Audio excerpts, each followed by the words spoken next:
Mythes et complots avec Christian Page.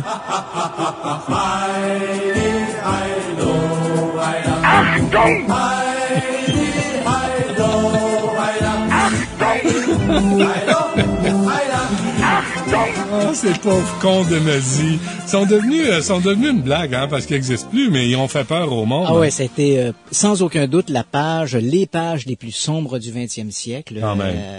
Cet avènement du parti nazi au pouvoir en Allemagne. Et là, Christian, tu nous parles de l'occultisme nazi. Parce que tu as beaucoup de courriels, les gens t'écrivent. Effectivement. Donc, ça, on a commencé à répondre un peu à des courriers et parmi les courriers, plusieurs m'interrogeaient sur ce que je pensais de l'occultisme nazi. D'abord, cet occultisme nazi, citons immédiatement la source. En 1960, paraît en France, aux éditions Gallimard, un ouvrage intitulé « Le matin des magiciens ». C'est sans aucun doute l'ouvrage le plus important jamais publié en langue francophone sur le mystère. Pourquoi? Non pas parce que le contenu est très important, en fait c'est un ramassis de rumeurs, de sujets mal documentés, mais parce que cet ouvrage-là est le premier ouvrage écrit dans un style populaire qui va révéler aux lecteurs francophones tous les grands mystères, hein, l'Atlantide, le supérieur inconnu, la réincarnation, on les connaît tous, là, ces grands sujets ésotériques des années 60. Avant Bergier et Powell, il y avait eu d'autres ouvrages qui avaient été publiés dans le même genre, mais dans un style beaucoup plus hermétique. Alors, avec Powell et Bergier, c'est le début de l'ésotérisme, du mystère francophone, et c'est à travers cet ouvrage, Le Matin des magiciens, qu'on va apprendre, en fait, 15 ans après la guerre, que le parti nazi aurait été dirigé apparemment par une clique d'amateurs d'occultisme, de magiciens intéressés par la sorcellerie et les messes noires, la magie noire, etc. Qu'est-ce qu'il y a de vrai dans tout ça? Faut dire qu'on a beaucoup exagéré cet occultisme nazi et je sais de quoi je parle. Il y a 2 ans, pour une série télévisée, j'ai fait un peu ce voyage en Allemagne pour essayer de remonter les origines de cet occultisme nazi. Alors, on va faire un peu les coins ronds parce qu'on n'a pas beaucoup de temps, mais on va essayer quand même de placer l'auditeur dans le centre de ça. En fait, l'histoire de l'occultisme nazi apparaît surtout à partir de la deuxième moitié du 19e siècle. On est aux alentours de 1850 à peu près, apparaît une femme qui s'appelle Elena Blavatsky. Madame Blavatsky est d'origine russe. Dans sa biographie, elle raconte qu'elle a beaucoup voyagé. C'est difficile à vérifier, mais elle raconte qu'elle a voyagé en Inde, au Moyen-Orient, et puis elle a surtout voyagé au Tibet. Et c'est au Tibet, apparemment, dans la ville de Shambhala, ou à tout le moins proche de la ville de Shambhala. La ville de Shambhala, pour situer les auditeurs, c'est ce mythe du paradis perdu, hein, cette vallée luxuriante qui existerait au centre de l'Himalaya et où vivraient des gens, des sages, des mages, etc. Donc, Madame Blavatsky raconte que lors de son voyage au Tibet, certains de ces sages de la ville de Shambhala lui auraient révélé en songe toutes sortes de grandes révélations pour le monde à venir. Et parmi ces grandes révélations, la plus importante, bien sûr, c'est de dire que l'humanité a passé par des phases, lesquelles ont été dirigées par des groupes élitistes. Il y a eu dans le passé les Atlantes, les Lémuriens, les Hyperboréens. Et là, Madame Blavatsky nous annonce pour l'avènement du 20e siècle l'apparition d'une nouvelle race suprême, les Ariens. Donc, c'est de là que ça vient, les Ariens. Pas d'expression bons Ariens, là. Ça... ça vient de là. Donc, c'est la race aryenne, descendant direct des Atlantes. Donc, cette idée, Madame Blavatsky va fonder en 1875 la Société de théosophie qui va s'implanter un peu partout, aux États-Unis et en Europe, avec plus ou moins de succès. Mais en Allemagne, cette idée d'un groupe qui pourrait apparaître, gouverner le monde, avoir une certaine hégémonie sur le reste des populations, cette idée-là va trouver un terreau fertile. Et peu à peu, cette idée-là, cet occultisme va apparaître. Il y a d'autres courants aussi qui circulent dans cette Allemagne de la fin du 19e, début du 20e. Il y a l'idée, par exemple, du retour des chevaliers teutoniques, un ordre de chevaliers né à l'époque des grandes croisées, durant le Moyen Âge. Donc, l'idée du retour des chevaliers teutoniques, tout ça, ça semble semble noble. Il y a également une croyance assez étrange que la Terre serait creuse et que le monde de l'intérieur de la Terre serait des sages, évidemment, descendants de ces grandes sociétés, Atlantes, hyperboréennes et autres, et qu'ils seraient éclairés par un soleil noir. Et là, dans la foulée de toutes ces croyances mystiques, ésotériques, va se développer des petits groupes occultes. On parle, par exemple, de la société de Thulé ou la société d'Uvril. Et parmi les adeptes de ces sociétés, on va retrouver une gang d'exaltés, un groupe d'exaltés, dont les noms bientôt vont faire trembler le monde. On parle des gens comme Goebbels, Hels, Himmler et Adolf Hitler. Ah oui. Donc ces gens-là appartiennent à ce groupe. En fait, ils ne sont pas les seuls. Ils sont des milliers à adhérer à ces philosophies, à ces croyances mystico-ésotérico-pétées, là, si je peux dire. Et ces gens-là appartiennent à ces groupes-là. Et ils sont tous plus ou moins liés de façon ouverte au parti travailliste, le parti politique travailliste, qui va éventuellement devenir le nouveau parti socialiste, dont la contraction fait nazi. Et lorsque Hitler prend le pouvoir en 1933, il va amener avec lui des gens qui ont partagé un peu cette idéologie mystique et occulte. Et donc, on retrouve dans la garde noire d'Hitler des gens qui ont baigné pendant des années dans ce milieu occultiste. Et ça, c'est les plus hauts gradés, là. C'est les plus hauts gradés. Goebbels, Himmler, oui. Göring. C'est la garde proche d'Hitler, hein. C'est vraiment le cabinet rapproché d'Hitler. Mais lorsque Hitler prend le pouvoir en 1939, que reste-t-il de cet occultisme... En 33, pardonne-moi. Lorsque Hitler prend le pouvoir, que reste-t-il de cet occultisme d'avant-guerre ou d'avant l'avènement d'Hitler au pouvoir? En fait, peu de choses.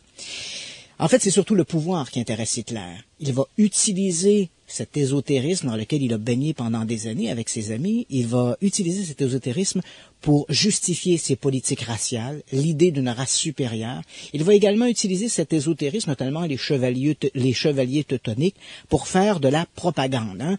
On voit, par exemple, défiler dans les rues de Nuremberg, là où est né, en fait, le parti nazi, on va voir défiler des hordes militaires vêtus un peu à la manière des chevaliers teutoniques, tenant des drapeaux avec des chevals en armure, etc. Des conquérants. Des conquérants. Tout ça a un énorme impact sur la population. On utilise cette imagerie-là dans un cadre, évidemment, pour susciter, en fait, la foi nationaliste allemande. À un différent niveau, je dirais, on fait un peu la même chose ici au Québec. Quand on veut relancer le discours ou le débat un peu nationaliste, on nous ressort notre bon vieux patriote avec sa carabine puis sa pipe. Ah oui, hein? Il fait peur au monde. Ça marche. Le bonhomme carnaval, puis les gros avec les ceintures fléchées. Ça marche bien. Tu sais. Oui. Ah ben donc, on voit donc avec la montée de ce nazisme, Hitler va utiliser toute cette imagerie-là de façon à créer une propagande. Hein. Lorsque l'on voit, par exemple, les hordes nazis défiler avec des torches qui forment des doubles SS là, liés, la croix gammée qui tourne dans les rues. Tout ça est excessivement spectaculaire. Mais pour Hitler, pour les hauts dirigeants nazis, c'est surtout de la propagande. N'eût été de Heinrich Himmler. Himmler, lui, est un vrai de vrai. C'est un véritable passionné de l'occultisme. Lui-même se croit la réincarnation d'un chevalier teutonique. Il est nommé à la tête des SSU, un ordre dont il désire faire un peu le semblant ou le pendant de l'ordre des chevaliers teutoniques. Au moment où il accède au pouvoir avec Hitler, il va louer pour 1 Reichsmark par année, donc une somme symbolique, le château de Wewelsburg en Bavière, un château de forme triangulaire, qu'il espère éventuellement devenir le nouveau Reichstag, d'où il va pouvoir gouverner le monde. Il fait construire une tour ronde et pour l'avoir visité en 2008, le château de Wewelsburg, on voit dans les salles souterraines du château de Wewelsburg des salles qui ont été aménagées sur l'ordre d'Himmler, où on voit ce fameux soleil noir, hein, ce soleil qui de l'intérieur de la Terre éclairait en fait des sociétés vivant sous nos pieds finalement. On voit également dans certaines salles de réception du château de Wewelsburg, les tuiles au plancher ont été conçues pour représenter des symboles runiques et tout ça. Donc on voit, il y a une omniprésence de cet intérêt occulte que Himmler avait. Contrairement à ce qui a été écrit, aucune cérémonie occulte ne s'est tenue dans le château de Wewelsburg, même si Himmler y a fait aménager ses salles. Il a fait également construire des pods, probablement où il imaginait voir défiler des hauts dirigeants SS en armure ou avec des cérémonies un peu occultes. Mais au moment où la guerre va éclater en 1930, bon, d'abord il y a l'annexion de l'Autriche en 1938 et ensuite de ça l'invasion de la Pologne qui va déclencher la Deuxième Guerre mondiale. Au moment où la Deuxième Guerre est déclenchée, les sommes d'argent alloués à la construction du château de Wewelsburg vont être ramenés pour être détournés vers l'effort de guerre. Alors, ces salles-là ne seront jamais complétées du vivant de Himmler, donc ces fameuses cérémonies occultes n'auront pas lieu. Mais on voit là-dedans l'intérêt d'Himmler pour cet occultisme. On le voit physiquement, mais on le voit également dans ses décisions. Himmler va envoyer des troupes nazies essayer de retrouver la Shambhala perdue. Il va essayer d'abord au Tibet, parce qu'il espère retrouver des gens qui vont avoir des caractéristiques physiologiques qui vont lui permettre de dire, voici, nous, Allemands, nous sommes réellement les Aryens promis par Madame Blavatsky. On a des caractéristiques physionomiques qui nous rapprochent en fait des Tibétains qui sont eux aussi des descendants de ces Atlantes. Il va également faire envoyer des gens pour essayer de retrouver le Graal. Il va développer un intérêt aussi pour l'Antarctique où il va envoyer des hordes dès 1938 en espérant trouver l'entrée vers les mondes souterrains où brillerait le soleil noir.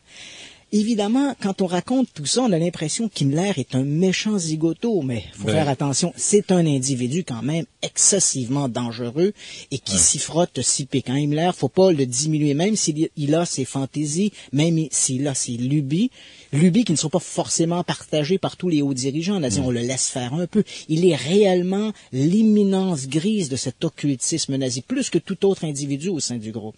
Et Himmler, évidemment, croit, et bien sûr, à l'avènement de cette hégémonie de la race aryenne, dont lui, il sera un des hauts dirigeants. On s'arrête un instant, on est avec Christian Page, on revient après cette pause.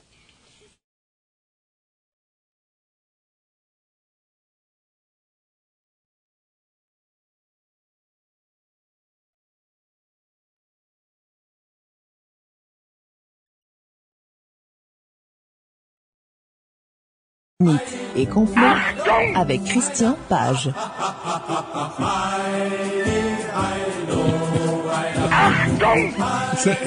Un va pas avec l'autre. Il y en a un qui a le goût de prendre une bière puis des frites, puis l'autre a le goût de serrer les fesses parce que tu sais que c'est un psychopathe qui va te tuer. En fait, en passant, cette douce musique que l'on entend, si mélodieuse, c'est le chant de l'armée nazie. C'est vraiment le chant de ralliement de l'armée nazie durant la Deuxième Guerre mondiale. Je pensais que c'était comme le Oktoberfest. Une fête berlinoise. Pas du tout. Ils sont malades, les autres. OK, où on en étions-nous? On en était à la fin de la guerre, en fait. Donc, Himmler, on l'a vu, en fait, plus que tous les autres dirigeants nazis, c'est lui, le véritable l'âme occulte derrière le Troisième Reich. Les autres, Hitler et compagnie, vont utiliser cet occultisme beaucoup plus dans un cadre de propagande que dans une véritable idéologie. Ils vont s'en servir pour également justifier leur politique raciste contre les Juifs. Mais l'occultisme, c'est vraiment le dada de Heinrich Himmler. On le sait, en avril 1945, le 30 avril 1945, à 30 mètres sous la chancellerie, Hitler se suicide. Déjà là, on est en plein mythe et complot. Si on pouvait analyser l'ensemble de tous les complots concernant la mort d'Hitler, en fait, apparemment, il s'est tiré une balle, son corps et celui d'Eva Braun ont été amenés à l'extérieur, à la sortie du bunker, et brûlés dans une fosse. Les Russes, on va apprendre par la suite que les Russes auraient retrouvé les corps, les auraient inhumés dans la cour arrière d'un édifice que eux ils occupaient, en gardant les lieux secrets pour empêcher éventuellement que des cérémonies se tiennent à cet endroit-là. Et puis depuis 2000, dans un musée à Moscou, on peut voir une partie du crâne de Adolf Hitler percé d'une balle. Donc on nous présente ça comme étant le crâne d'Adolf Hitler. Mais permettez-moi d'en douter. Et voilà la théorie du complot. En 2008, des analyses ADN réalisées sur des parties osseuses de ce supposé crâne d'Hitler semblent suggérer qu'il pourrait s'agir du crâne d'une femme. Alors, à moins que Adolf Hitler ait été transgenre ou etc. Avec des problèmes de poils. Donc, c'est douteux. Donc, on le voit déjà, la mort d'Hitler elle-même est entourée d'un aura de mystère. Quant aux autres nazis, évidemment, avec la débandade du Troisième Reich, les nazis tentent de fuir. Beaucoup sont capturés. Himmler est l'un d'entre eux. Il va se suicider avant même d'avoir son procès. En prison. En prison, donc emportant avec lui les secrets de son occultisme. Il ne verra jamais son château de Wewelsburg devenir ce Reichstag qui gouvernerait le monde. C'est plate. Avec la chute du Troisième Reich, les nazis fuient. Évidemment, ils vont fuir dans toutes sortes de régions. Ils seront aidés de façon occulte par certaines organisations, agences. Le Vatican, apparemment, avec une filière qu'on va appeler filière Odessa, va soi-disant, favoriser l'évasion de nazis en Amérique du Sud en partie. On le sait, par exemple, en 1960, c'est à Buenos Aires que les gens du Mossad vont procéder à l'arrestation de Eichmann, qui va subir son procès en Israël. C'est également en Amérique du Sud, au Brésil, qu'on va apprendre au début des années 80 que Joseph Mengele, le docteur fou du camp de concentration d'Auschwitz, serait mort noyé sur une plage à Hambourg, au Brésil. Donc, l'Amérique du Sud devient un peu une terre d'asile pour les Allemands. Mais il y a aussi de leur côté les Américains qui vont mettre de l'avant un projet qui s'appelle Projet Paperclip, qui consiste à retrouver certains grands génies de l'Allemagne nazie pour ramener ce savoir-là aux États-Unis. De ce projet Paperclip, on connaît l'un des participants, à savoir Von Braun, qui va être l'un des pères du programme Apollo, le programme spatial américain, Werner Von Braun, qui était aussi l'inventeur des fusées V2 allemandes. Ah oui. Donc, Von Braun a fait partie de ce projet Paperclip, mais on ne retrouvera pas toute cette crème du savoir allemand, parce que, dit-on, certains auraient trouvé refuge dans des bases secrètes mystérieuses, dont certaines en Antarctique, là où Himmler avait fait chercher l'entrée de sa Shambhala souterraine, une station mystérieuse appelée la station 211. Alors, ça, c'est pour le mythe, le grand mythe. La 211. La station 211, parce qu'on l'avait baptisée station 211. La 210 était occupée. C'est ça. Et la 212 était en attente. OK. C'était pas construit. Donc, et alors que tout ça se passe, tout cela, bien sûr, a un côté officiel. Il y a quand même des événements un peu mystérieux. Par exemple, le 25 avril 1945, un sous-marin quitte le port de Kiel, qui est en Allemagne, sur la mer Baltique, pour réapparaître 4 mois plus tard en Amérique du Sud, face à l'Argentine. Le commandant Hans Schoffer est arrêté par les services secrets américains. Il est interrogé. Apparemment, les services secrets croient que Schoffer aurait, avec son sous-marin, transporté des hauts dignitaires nazis en Amérique du Sud, peut-être même en Antarctique. En tout cas, c'est ce que nous raconte la rumeur. Et puis finalement arrive l'une des grandes théories du complot nazi, l'opération High Jump. Fin 1946, début 1947, les Américains vont mettre de l'avant un projet qui s'appelle le projet High Jump, une grande opération dirigée par le sous-amiral Richard Byrd, l'un des grands explorateurs de l'Arctique et de l'Antarctique. La mission consiste, on l'a vu, les nazis durant la Deuxième Guerre mondiale ont connu un échec flagrant lorsqu'ils se sont pris aux Soviétiques, les deux pieds dans la neige. Comme la guerre froide débute, les Américains se disent, si éventuellement on aurait un conflit avec l'Union soviétique, il faudrait voir à éviter un tel fiasco. Donc, on va essayer d'entraîner des soldats américains en Amérique du Sud, pas en Amérique du Sud, pardon, mais en Antarctique, pour essayer de recréer cet aspect climatique de l'Union soviétique. Pour te donner des chiffres, le projet High Jump, dirigé par Richard Byrd, compte 4700 hommes, 33 avions, 13 navires, 10 véhicules tout-terrain, sans compter un nombre d'hélicoptères et de brise-glace. Donc, c'est une très grosse opération, et tout ça, nous dit-on de façon officielle, pour permettre à des militaires de se favoriser à un travail de combat dans la neige. Mais évidemment, pour les amateurs de complot, le projet High Jump est un leurre. L'idée de cette mission en Antarctique est évidemment de débusquer ces nazis qui auraient trouvé refuge dans la station 211 et qui se préparent à construire un 4e Reich. Et cette opération, secrètement, ce serait appelée l'opération Chasse aux pingouins. Évidemment, tout ça fait partie et les pingouins, évidemment, en Antarctique, on l'a bien compris. Ben oui, je comprends. Donc, évidemment, tout ça fait partie de la théorie du complot. On ne compte plus aujourd'hui les ouvrages consacrés à l'occultisme nazi depuis la publication du Matin des magiciens de Berger Powell. Évidemment, en dehors de ce que l'on sait historiquement de l'intérêt d'abord avènement d'Hitler au pouvoir, alors que ces gens-là baignaient dans une culture folkish où on retrouvait de l'occultisme. Et au-delà de cet occultisme qu'entretenait de son côté Himmler, tous les autres grandes théories du complot liant l'occultisme nazi à la survie de petits groupes, de petites communautés. On a même prétendu que les nazis seraient derrière les soucoupes volantes. Donc, tu vois, cette théorie du complot associant les nazis à toutes sortes de tendances ésotériques, mystiques, continue de faire jaser